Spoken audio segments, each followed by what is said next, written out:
Qu'est-ce qui se passe dans le ciel cette semaine? Beaucoup de choses et je jugeais pertinent de venir vous en parler. Alors, mes belles entrepreneurs Gémeaux, à partir du 28 juin, donc lundi, Mars, la planète Mars va rentrer en Gémeaux. Alors, la planète Mars, c'est tout ce qui fait appel à nos actions, à notre affirmation, à nos motivations profondes. Donc, Mars va être en Gémeaux pour du 28 juin jusqu'au 10 août. Alors, ça va vraiment donner une espèce de...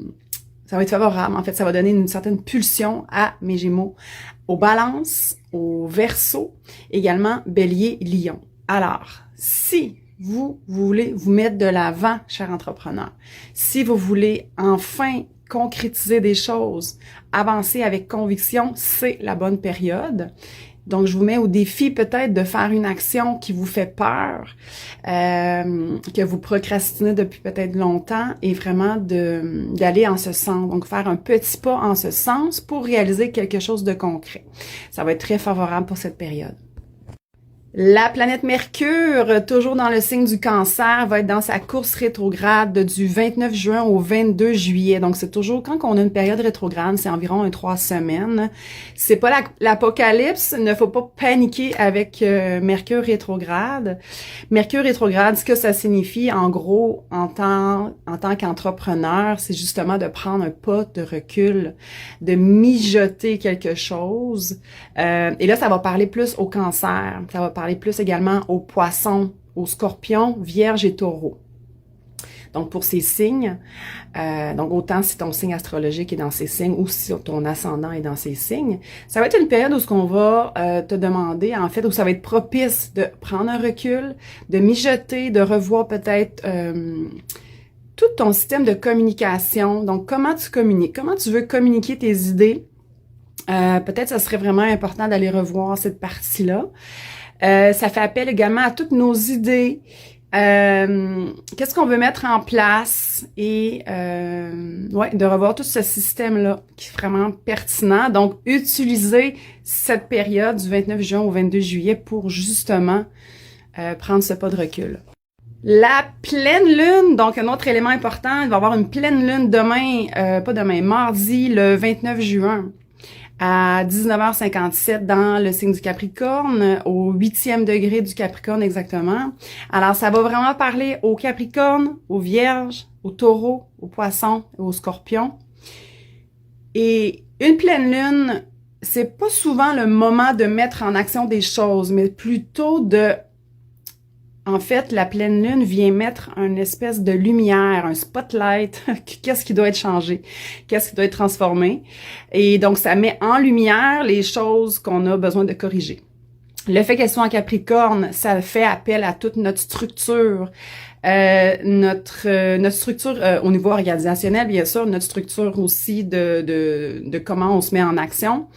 La discipline, la constance, la persévérance, les ambitions, de faire attention à regarder la montagne qu'on montre, en fait, est-ce que c'est notre montagne à nous ou c'est les objectifs des autres? Donc, c'est vraiment important de voir tous les efforts que je mets en place, est-ce que je les mets en place vraiment pour moi ou bien c'est les objectifs des autres, en fait, ou de ce que les autres voudraient que je fasse, ou, tu sais, vraiment de faire cette espèce de conscientisation de c'est quoi vraiment mes réels objectifs, est-ce que je le fais de façon avec le cœur, avec mon âme, et non avec ma tête, avec mon ego.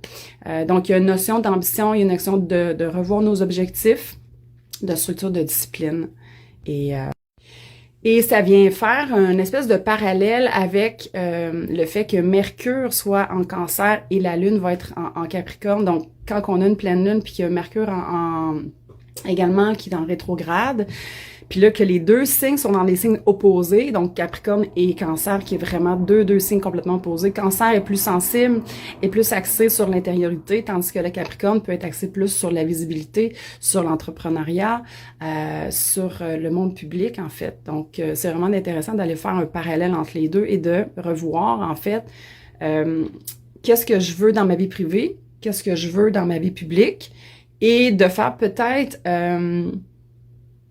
d'essayer de trouver l'équilibre et l'harmonie, en fait, entre ces deux types d'énergie. Et en terminant, un signe, en fait, une planète qui va changer de signe, c'est Jupiter. Donc ça, c'est vraiment notable dans le sens que c'est une planète qui va entrer dans le signe du Lion pour 1 an et demi environ. Et c'est vraiment marquant de le mentionner. À partir du 1er juillet, si ma mémoire est bonne, ouais, à partir du 1er juillet, Jupiter rentre en Lion. Alors, beaucoup de chance, beaucoup d'abondance, beaucoup de succès. Beaucoup de, comment je dirais bien, beaucoup de possibilités de richesse. Et là, c'est ça qui est important. Donc, oui, Jupiter va rentrer dans un signe de Lion, donc ça va être favorable pour les Lions, pour les Béliers, les Sagittaires, également Gémeaux et Balance. Mais ça ne vient pas sans condition, dans le sens où, oui, énergétiquement, il va y avoir quelque chose qui va se mettre en place pour que justement ces personnes attirent de l'abondance dans leur vie, mais évidemment, il va falloir sortir de la zone de confort, il va falloir prendre des risques, il va falloir se donner un coup de pied aux fesses, il va falloir se mettre de l'avant et mettre en place des choses qu'on veut faire, qu'on le sait que ça va être pertinent, on le sait que ça va être monétisé, on sait que ça va attirer nos clients, mais qu'on a peur de faire. Alors là, c'est le temps. On a une belle énergie sur notre tête. Donc moi, mon signe est en Lion, donc je sens que ça va être une bonne opportunité pour moi de monétiser des choses et de